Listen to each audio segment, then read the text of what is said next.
জয় গুরু। সবাইকে এই লাড্ডু গোপাল চ্যানেলে অনেক অনেক স্বাগত জানাই। গুরুদেবকে প্রণাম জানিয়ে, মাতা পিতাকে প্রণাম জানিয়ে আজকের এই পাঠ শুরু করছি। আমাদের পাঠ হচ্ছিল সেই বিশেষ মায়ের সেই দেবী সুক্তম থেকে। বিশেষ মন্ত্রে বিশেষ লাভ আপনারা হেডিংয়ে দেখেছেন। আর আরও একটা ব্যাপার হচ্ছে যে আমরা 7 নম্বর থেকে আজকে করার কথা, যে ইয়া দেবী সর্বভূতেষু চেতনত্ব বিধীয়তে নমস্তস্যৈ নমস্তস্যৈ নমস্তস্যৈ নমো নমঃ। এইখান থেকে আজকে শুরু হওয়ার কথা। তো আগের দিনকে আমরা দেখলাম দেবীর যেগুলো উগ্র রূপ, আমরা উগ্র বলছি বটে, মানে রুদ্র রূপ, যেটা সেই সময়টা যখন আমরা কোনো কিছুতে সেই রুদ্র রূপের প্রকাশ দেখছি, সেটা যা কিছু দেখছি সেটা সবটাই তো মায়েরই, সবের মধ্যেই তো তিনিই রয়েছেন। তো দেবীর এই যে যখন তিনি আমাদের এই রূপটা দেখাচ্ছেন, তখন সেই রূপটাকেও আমরা আমাদের কিভাবে প্রণাম করতে হয়, সেই রূপটাকেও কিভাবে বন্দন করতে হয়, নমন করতে হয়, আমরা যখন একটা রূপকে অ্যাকসেপ্ট করব, আমাদের সাথে সাথে আরেকটা রূপকেও অ্যাকসেপ্ট করার জন্য মানসিকভাবে প্রস্তুত থাকা দরকার। আমরা সেটা পারি না। আমরা আমাদের তথাকথিত ভালো আর খারাপ দুটো কনসেপ্ট এমনভাবে আমাদের মনের মধ্যে বসে গেছে যে আমরা ভালোটাকে যেভাবে অ্যাকসেপ্ট করি, আমরা কিন্তু খারাপটাকে পারি না। এবং সেটা চট করে সেই জায়গায় সবাই আসার জন্যেই তো এত সাধন ভজন, যাই হোক, সেটার জন্যেই তো এত কিছু। কিন্তু দেবীর এই যে দুটো, এই যে রূপটা এবং প্রতিটা, এবং তার সাথে সাথে আরও যে রূপগুলোর কথা বলা হয়েছে, সেই যে রূপগুলো, প্রতিটা রূপকেই যে বন্দন করা, নমন করা, এই সুক্তমের মধ্যে আর কি, ঠিক আছে। ত্রয়োবিংশতি যে রূপ, সেই দেবীর ত্রয়োবিংশতি রূপ কী কী সেটা আমরা আগের পাঠে আমরা সেটা দেখেছি। তো এই যে 7 নম্বরটা, যে ইয়া দেবী সর্বভূতেষু চেতনত্ব বিধীয়তে নমস্তস্যৈ নমস্তস্যৈ নমস্তস্যৈ নমো নমঃ। সর্বভূতের মধ্যে তিনি চেতনা নামে অভিহিতা, তাহাকে প্রণাম। বারবার প্রণাম জানাচ্ছেন। চেতনা নামে অভিহিতা, যে দেবী সকল প্রাণীতে চেতনা নামে অভিহিতা হন, তাহাকে প্রণাম, তাহাকে প্রণাম, তাহাকে প্রণাম, তাহাকে প্রণাম। নমস্তস্যৈ নমস্তস্যৈ নমস্তস্যৈ নমো নমঃ। চিৎ শক্তি, অন্তঃকরণের সর্বেন্দ্রিয় প্রবৃত্তির হেতুস্বরূপ অন্তঃকরণের শক্তি বিশেষ। তাহলে আমরা দেখতে পারি যে যাদের মনে হচ্ছে যে আমরা যেন শক্তি পাচ্ছি না, আমাদের ক্লান্ত লাগছে, দুর্বল লাগছে, মনের জোর কমে যাচ্ছে, মনের জোর বাড়ানোর জন্য কিন্তু এই দেবী সুক্তমের মধ্যে সব কিছু রয়েছে। এই দেবী সুক্তমটার মধ্যে সমস্ত কিছু রয়েছে। যে দেবী সকল প্রাণীতে চেতনা নামে অভিহিত হন, চিৎ শক্তি, অন্তঃকরণের শক্তি বিশেষ। কারো কারোর মতে সুখ দুঃখের অনুসন্ধান শক্তির নাম চেতনা। চেতনা স্থূলে নামরূপ আকারে পরিব্যক্ত। নাম, আমাদের তো সমস্ত পরিচয় নাম আর রূপ দিয়েই, নাম আর রূপ দিয়েই তো আমরা একজন আরেকজনকে চিনতে পারছি। সূক্ষ্মে এটাই প্রাণ শক্তি রূপে, এবং কারণে গেলে এটাই অব্যক্ত বীজ রূপে।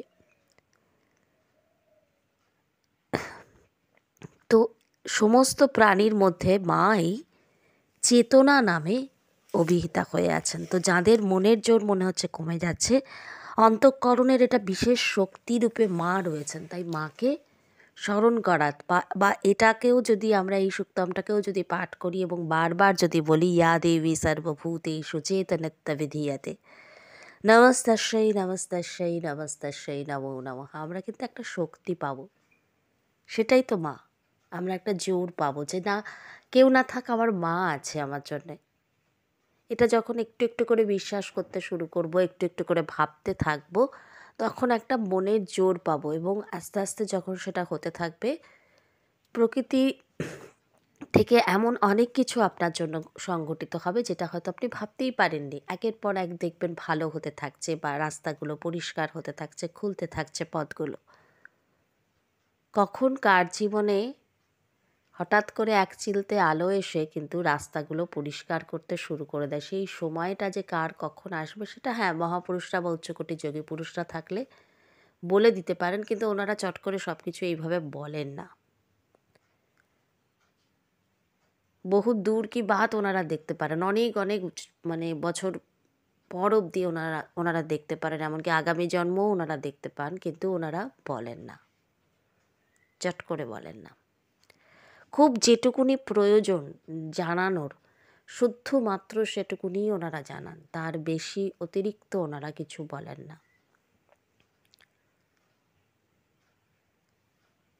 আমি দেখেছি শ্রী গুরুদেবকে, নিত্যযোগানন্দ হংসাবতারজিকেও খুবই ছোট তখন, কিন্তু দেখেছি বা তার কথাও শুনেছি। এনারা দুজনেই খুব উচ্চকোটির যোগী ছিলেন। আরও দু একজনের কথা আমি শুনেছি, কিন্তু এনারা বিশেষ মানে খুব যারা দেখেছেন বা যারা তাদের সঙ্গ করেছেন তাদের থেকেই শোনা।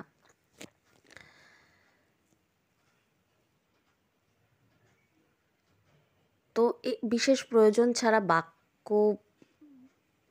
অহেতুক কোনো বাক্য ওনারা উচ্চারণ করেন না, শব্দ উচ্চারণও করেন না। যতটুকু দরকার ততটুকুনি। তো এনাদের সঙ্গ মানে কি? এনাদেরকে দেখা, দর্শন করা, কি বলছেন এনারা, আমাদের জন্য এনাদের কি নির্দেশ আছে বা কি বলছেন সেইটাকে পালন করা।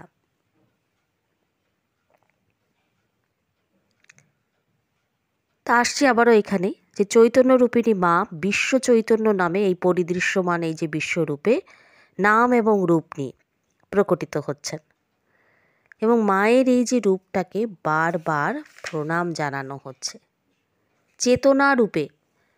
আমরা বলি না যে যে এই যে চেতনা শব্দের অর্থ তো আপনাদের সবার কাছে পরিস্ফুট। তো আজকে আমাদের ভেতর থেকে কোথাও যেন আমরা সেটাকে মনে হচ্ছে যেন হারিয়ে ফেলা ঠিক নয়, আমরা নিজেরা উপলব্ধি করতে পারছি না। কেন না, আমাদের শুদ্ধতা কমে যাচ্ছে। অশুদ্ধিতা যখনই বাড়ছে, শুদ্ধ মন আজকাল কমে যাচ্ছে। আমাদের নানান রকমের অশুদ্ধ বিচার, অশুদ্ধ চিন্তা ভাবনা, এর ফলে কি হচ্ছে, আমরা নিজেরা, আমাদের ভেতরে কিন্তু আছে, মা আমাদের সবার মধ্যে আছেন, কিন্তু আমরা উপলব্ধি করতে পারছি না। ওই কারণের জন্য, এই অশুদ্ধিতার জন্যই আমাদের মনটা ওখানে আটকে আছে।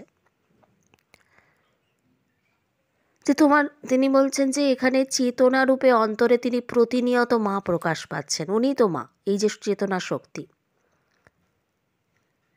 যাহাকে সতত অবজ্ঞা করিতেছ, দেখো সর্বভূতে চেতনা রূপে অবস্থিত সেই মাকে লক্ষ্য করিয়াই কিন্তু দেবতাগণ প্রণাম করিতেছেন। সমস্ত সর্বভূতে মা, সব কিছুতে মা। ভূতানি রেবা ভুবনানি রেবা স্ত্রিয়া তশব নরাশ্চাপি রেবা যজ্জাদৃশ্যতে খলু শৈব রেবা রেবা স্বরূপাৎ অপরং ন কিঞ্চিত। রেবা স্বরূপাৎ অপরং ন কিঞ্চিত। রেবা স্বরূপ ছাড়া অন্য কিছুই নয়।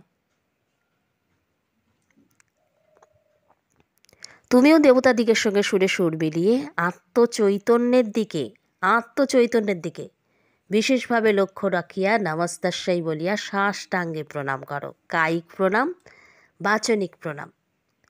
কায়িক, বাচিক, মানসিক তিনভাবে প্রণাম করা যায়।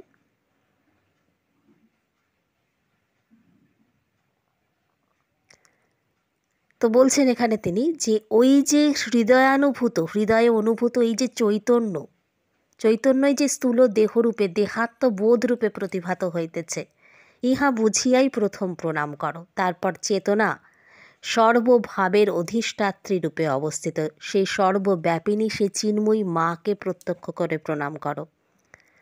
নমস্তস্যৈ বলে দ্বিতীয়বার তাকে মানসিকভাবে প্রণাম করো। তো এইভাবে সমস্ত জীবের মধ্যে মা চেতনা রূপে, চেতনেত্ব ভিধিয়াতে, চৈতন্য শক্তি রূপ, চেতনা শক্তি রূপে তিনি মা সবার মধ্যে রয়েছেন। এরপরে মায়ের আরেকটা রূপ, এই যে বললো না, আগের পাঠে আমরা পাঠ করেছিলাম যে 23টা যে রূপ, জগদম্বার যে ত্রয়োবিংশতি রূপ, প্রতিটা রূপের স্তুতি রয়েছে এখানে। এবং আমরা আমাদের নিজেদের মনের মধ্যে যদি খেয়াল রাখি যে বৃত্তিগুলো উঠছে, সেই বৃত্তিগুলোকেও কিন্তু এখানে মা বলা হচ্ছে, বৃত্তি রূপেণ সংস্থিতা। তো এগুলো মায়ের এক একটা রূপ। তা আমি মায়ের কোন রূপটাকে চাইছি, আমি নিজে কি সেটা জানি?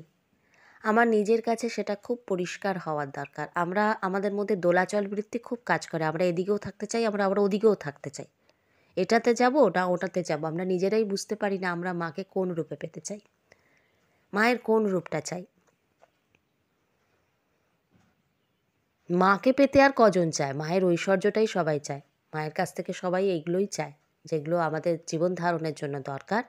মা তুমি তোমার কাছে যা যা আছে সব কিছু দাও, কিন্তু মাকে আমরা কজন চাই? কিন্তু যা আছে মায়ের কাছে সবের মধ্যে সেও তো সেই মায়েরই রূপ, সব কিছুই তাঁরই রূপ। এর পরের রূপটা কি? ইয়া দেবী সর্বভূতেষু বুদ্ধিরূপেণ সংস্থিতা। নমস্তস্যৈ নমস্তস্যৈ নমস্তস্যৈ নমো নমঃ। সর্বভূতে, সমস্ত প্রাণীতে বুদ্ধিরূপে অবস্থিতা, তাকে প্রণাম, তাকে প্রণাম, তাকে প্রণাম। মায়ের এই বুদ্ধিরূপটাকে প্রণাম।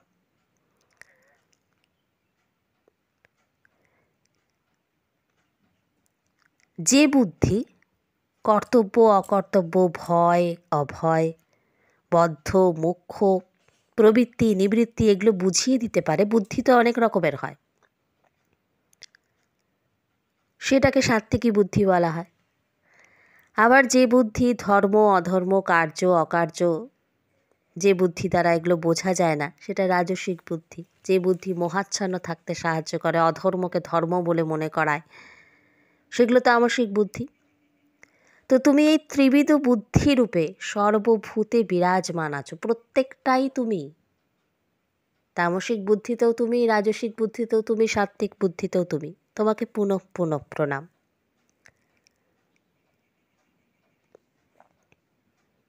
সবার মধ্যে বুদ্ধিরূপে তুমি বুদ্ধিরূপিণী। তোমার এই যে ত্রিবিধ বুদ্ধি, এই যে ত্রিবিধ স্বরূপ, সমস্ত কিছুকেই বারংবার প্রণাম।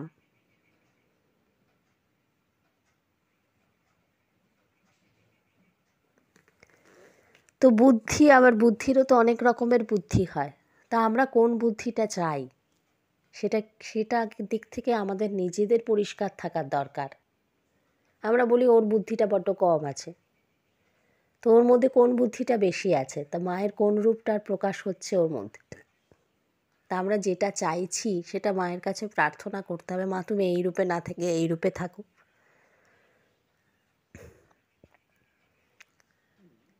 আগে তো ভালো করে খেয়াল করে দেখতে হবে যে কি কি বৃত্তি উঠছে মনের মধ্যে, কোন কোন বিচার আসছে। আমরা নিজেরাই তো ভালো করে জানি না নিজেদের মনের মধ্যে কখন কোন বিচার উঠছে, কখন কোন বৃত্তি উঠছে। আমরা তো ঘেঁটে থাকি সব সময় সব কিছু নিয়ে। সবার কথা বলছি না আমি, মূলত আমি আমার কথাই বলছি, বা আমার মতন দু একজন যারা আছেন আমি তাদের কথা বলছি। সবাই যে এটা তা কিন্তু নয়। ক্লিয়ার থাকতে হয় নিজের কাছে যে কোনটাকে আমরা চাইছি।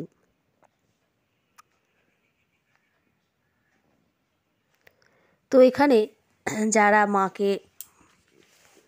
মায়ের যারা সাধক, তাদের উদ্দেশ্যে বলা হচ্ছে যে তুমি এই মন্ত্র পড়িয়া সর্বপ্রথম নিজের বুদ্ধিকে প্রণাম করো। তোমার মধ্যে মা যে বুদ্ধিরূপে, যে বুদ্ধির যে রূপে আছেন, সেই নিজের বুদ্ধিকে প্রণাম করো। ওই বুদ্ধিরূপেই যে মা।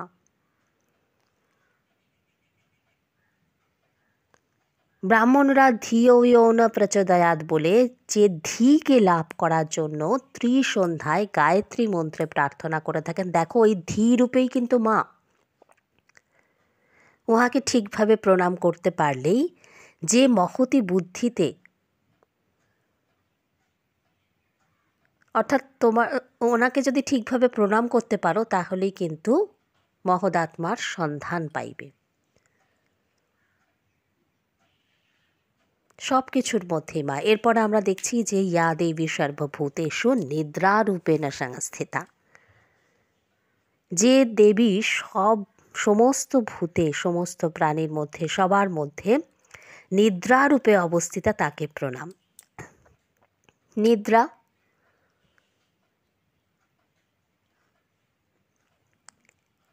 তো মা তুমি নিদ্রা রূপিণী। আমাদের যাবতীয় ইন্দ্রিয় ব্যাপার, অন্তঃকরণ বৃত্তি যখন সম্মুখ নিরুদ্ধ থাকে, তখন জ্ঞানময়ী মা তুমি কিছুই জানি না রূপ এই অজ্ঞান রূপটিকে বুকে করিয়া অবস্থান করো। ইহাই তো তোমার নিদ্রা মূর্তির স্বরূপ, অর্থাৎ নিদ্রা মানে অজ্ঞানতা। নিদ্রা রূপেণ সংস্থিতা, জ্ঞানেও মা অজ্ঞানেও মা, অবিদ্যাতেও মা বিদ্যাতেও মা, এগুলো মায়েরই তো এক একটা রূপ।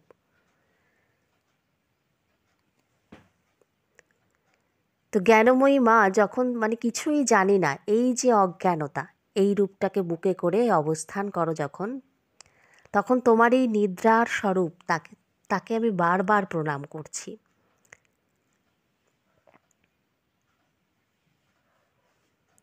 তুমি যখন অভাব মাত্রেরই প্রত্যয় রূপিণী হয়ে আত্মপ্রকাশ করো, তখনই আমরা কিন্তু তোমার এই স্নেহময়ী, প্রেমময়ী, রসময়ী, মধুময়ী এই রূপটাকে পাচ্ছি আমরা তখন। এত স্নেহ মা তোমার, এত আদরের সন্তান আমরা তোমার, কিন্তু এটা আমরা উপলব্ধি করতে পারি না। মা যখন আমাদের মানে আমরা জাগতিক দিকে দেখি যে মা আমাদেরকে আদর করছেন, কিন্তু আমরা এই জগৎ জননীর আদরটাকে কিন্তু আমরা উপলব্ধি করতে পারছি না, কেননা আমাদের অশুদ্ধিতার জন্য। আমরা সবসময়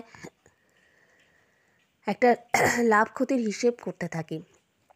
আচ্ছা এই জবটা করব, আচ্ছা আমি কতদিন করলে পরে কি কি লাভ হবে, আমি কি এটা পাবো, আমি কি ওটা পাবো, আমি কি সেটা পাবো। ফলত মায়ের যে জপের যে আনন্দ, নামের যে আনন্দ, সেই আনন্দটাকে আমরা উপলব্ধি করতে পারছি না। আমাদের মন কিন্তু ওই লাভ ক্ষতির হিসেব করতে ব্যস্ত থাকছে, যেই জন্য জগৎজননীর এই যে আদরটাকে, মায়ের এই যে প্রেমময়ী রূপটাকে আমরা কিন্তু অনেকে উপলব্ধি করতে পারছি না। তো মা কিন্তু নিদ্রারূপেণ সংস্থিতা। আবার ওই মাকেও কায়িক, বাচিক, মানসিকভাবে প্রণাম জানানো হচ্ছে। তো নিদ্রার মধ্যে স্বপ্ন থাকে বা সুষুপ্তি অবস্থাটা থাকে। আবার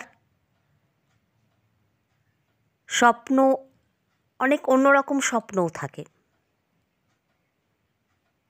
সেটা কিন্তু তামসিক। তো সেই রূপটাও কিন্তু মা, সেই রূপটাতেও মা। নিদ্রা এখানে অজ্ঞানতা, জ্ঞানেও মা অজ্ঞানেও মা। তাহলে যদি আমরা আমাদের এই অজ্ঞানতাটাকে দূরে সরাতে চাই, আমরা নিদ্রিত হয়ে যদি না থাকতে চাই, তাহলে মায়ের এই রূপটাকে বারংবার প্রণাম জানিয়ে আমরা মায়ের কোন রূপটাকে পেতে চাইছি সেটা মায়ের কাছে নিবেদন করা উচিত। এসো মা আমার, এসো সুষুপ্তি রূপিণী জননী আমার, তোমার চরণে প্রণত হই। আমাদের কায়িক ও বাচনিক রূপে মায়ের এই যে স্থূল রূপটাকে, তাকে প্রণাম জানানো, কায়িক এবং বাচিক এবং মানসিক প্রণাম তুমি গ্রহণ করো।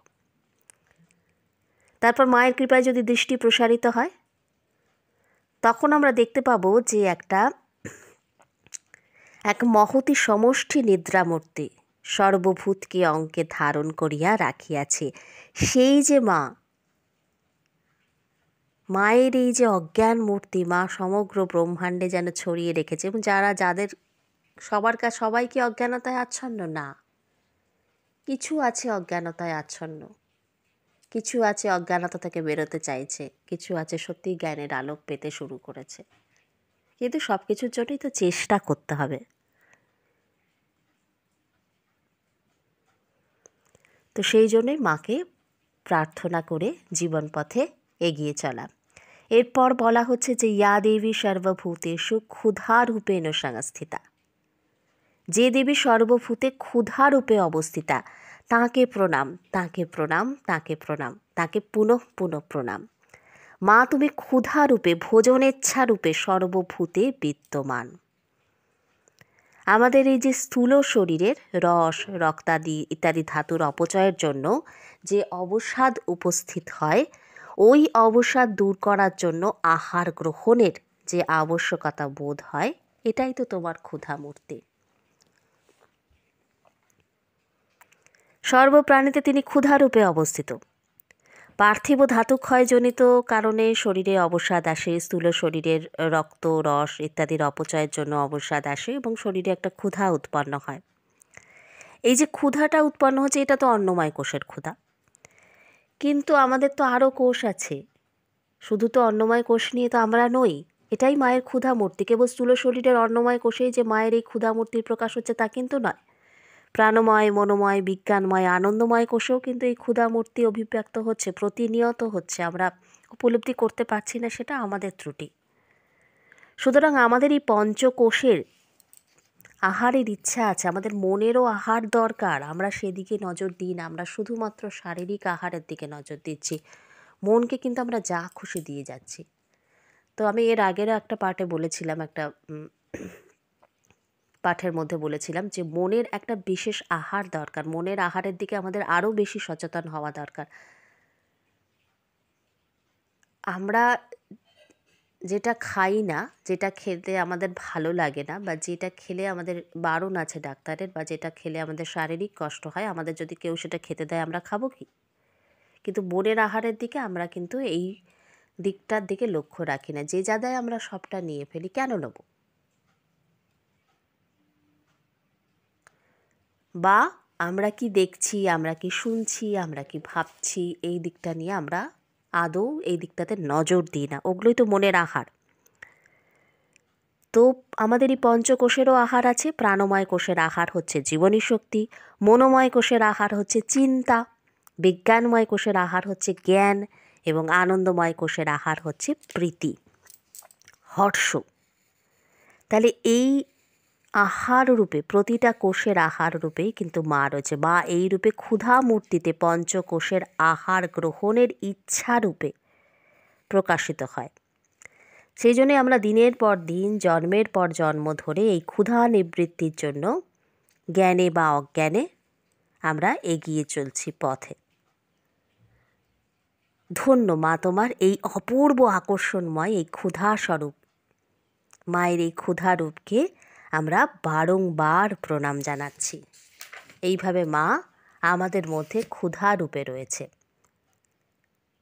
এবং সমস্ত বিশ্ব তোমার এই ক্ষুধা মূর্তির তৃপ্তি বিধানের জন্য অন্ন রূপে, আমাদের এই অন্নময় কোষের আহার রূপে সেখানেও মা, অন্নের মধ্যেও মা। আমরা বলি না যে এটা মা লক্ষ্মী, এটা নষ্ট করতে নেই, এটা ধান, এটা চাল।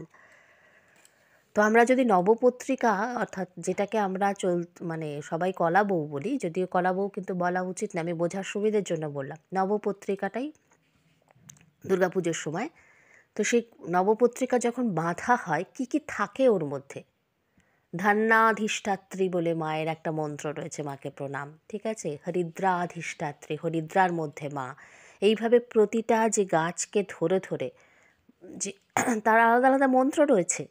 আমি শ্রীগুরুদেবকে দেখতাম যে ওগুলোকে ধরে ধরে উনি যে বাঁধতেন নবপত্রিকা, যখন বাঁধার সময় খুব সচেতনভাবে এতগুলো জিনিস লাগে ওখানে। তো প্রতিটাই কিন্তু মায়ের রূপ। কচু, খুব সম্ভবত কচুও থাকে, আমার এই মুহূর্তে সবগুলো নাম খেয়াল আসছে না। তো যাই হোক, এটা বোঝার সুবিধার জন্য বললাম। সেই জন্য অন্নের মধ্যেও কিন্তু মা। আমাদের বাড়িতে আমরা দেখেছি ভাতের হাঁড়ি থেকে ভাত মানে ফ্যান গালানোর সময় মুখে কাপড় বেঁধে নেওয়া, একটা দানা যদি ড্রেনে পড়ে, মা ওখান থেকে ওটাকে উঠিয়ে নেয়। বলে মা লক্ষ্মী ওরকমভাবে ড্রেন দিয়ে চলে যাওয়াটা ওরকমভাবে ঠিক না। ভাতের ফ্যান গালার সময় একটু সচেতনভাবে করা উচিত, বা নিচে একটা থালা দিয়ে নেওয়া উচিত। তার থেকে অনেকে ছড়িয়ে ছিটিয়ে খায়, এগুলো উচিত না। তো মাকে বারংবার প্রণাম জানিয়ে মায়ের কাছে বলছেন কি, যে আমরা তোমার চরণে প্রণত হচ্ছি। কত জন্ম জন্মান্তর ধরে এই জগৎ মা আমরা ভোগ করছি, কত সুখ দুঃখ প্রতিঘাতের মধ্যে দিয়ে আমরা আসছি, তবু তো মা এই বিষয় ক্ষুধার নিবৃত্তি হচ্ছে না। তুমি একবার আমাদের এই ক্ষুধা মিটিয়ে দাও। তুমি যে মা, সন্তানের ক্ষুধা বুঝে আহার দেওয়াটাই তো মাতৃত্ব। সন্তান তো পুতুল খেলায় ব্যস্ত, ক্ষুধার কথা মনেই নেই। মা স্বয়ং আসিয়া আহার দিয়া ক্ষুধা নিবৃত্তি করিয়া দেন, এই না মাতৃত্ব? তবে এসো মা, আমাদের ক্ষুধা দূর করো। আর যে অন্বেষণ করতে পারি না, কত কাল ধরিয়া কেবল অন্বেষণই করিতেছি, আহার করিতে পারি না, তাই তো ক্ষুধারও নিবৃত্তি হচ্ছে না। কিন্তু এবার যখন বুঝতে পারছি যে ক্ষুধা মূর্তিও তুমি, তখন মা আমাদের এই ক্ষুধা তোমাকেই দূর করতে হবে। সন্তান ক্ষুধার জ্বালায় ছটপট করিয়া দেখিয়াও কি তুমি অন্নপূর্ণা হইয়া নীরবে থাকবে? তা কি হয় মা? তুমিই তো অন্নপূর্ণা, আর আমরা তোমার ক্ষুধিত পুত্র। এই দৃশ্য কীরূপে সহ্য করবে? এসো মা, আমার প্রণাম গ্রহণ করে আমাদের এই বিষয় ক্ষুধা নল চিরতরে নির্বাপিত করে দাও। ক্ষুধারূপিণী মা আমার, এতদিন তোমায় মা বলে চিনতে পারিনি, কত অবজ্ঞা করেছি, ঘৃণার কুটিল কটাক্ষে জর্জরিত করেছি, কিন্তু আর নয়, আজ তোমায় মা বলে চিনেছি। এসো, এসো মা, সন্তানের স্থূল সূক্ষ্ম কারণের প্রণাম গ্রহণ করো, সন্তান ধন্য হোক। তারপর আমরা আমাদের সেই স্বরূপে চলে যাই যেখানে ক্ষুধা বলে কিছু নেই, আহার বলে কিছু নেই, অথচ যার সত্তায় ক্ষুধার সত্তা, যিনি ক্ষুধার প্রকাশক, যাকে পেলে সকল ক্ষুধা চিরতরে অবসািত হয়ে যায়, সেই মা, সেখানে শুধু তুমি থাকবে। তুমি আমাদের প্রণাম গ্রহণ করো। এরপরে আমরা আসবো ছায়ারূপেণ সংস্থিতা, কিন্তু এটা এরপরে মায়েরই ছায়ারূপ। কিসের ছায়া? এর আগের শুরুর দিকে পাঠটাতে বলেছিলাম যে সংস্কারের ছায়া। আর কি কি আছে সেটা এর পরের পাঠে আসবো, যে ইয়া দেবী সর্বভূতেষু ছায়ারূপেণ সংস্থিতা নমস্তস্যৈ নমস্তস্যৈ নমস্তস্যৈ নমো নমঃ। চেষ্টা করব এর পরের আর 2-3টে পাঠের মধ্যে দিয়ে এই দেবী সুক্তম পাঠটা সমাপ্ত, বিশ্রাম দিতে এই পাঠের। তারপর আবার আমরা অন্য কিছু নিয়ে এগোতে থাকবো। তা আজকের পাঠকে এখানেই বিশ্রাম দিচ্ছি। সবাইকে বলবো ডেসক্রিপশন বক্স একটু চেক করে নেবেন। আর এর আগেও মায়ের এই যে পাঠগুলো এসেছে, মায়ের যে 32 নাম এবং আরও এই যে দেবী সুক্তমের যে আরও পাঠগুলো, সেই পাঠগুলোর লিঙ্ক ডেসক্রিপশন বক্সে প্রত্যেকটা দেওয়া থাকবে। তো আপনারা ওখান থেকে চেক করে নিয়ে এটা একটু দেখে নেবেন যারা শোনেননি। তো আমাদের জীবনে চলতে গেলে এই দেবী সুক্তম সত্যিই খুব দরকার। অন্তত কেউ পাঠ করতে না পারলে যদি পাঠটা শোনেনও, তাহলেও কিন্তু শুনলে কি হয়, আমাদের মনের মধ্যে ওইটা একটা চিন্তন চলতে থাকে। তো সেটাও আপনাকে আশা করি আপনাদের ভালো লাগবে এবং আপনাদের এগিয়ে চলতে অবশ্যই সাহায্য করবে। আজকের পাঠকে এখানেই বিশ্রাম দিচ্ছি। জয় মা, জয় মা, জয় মা।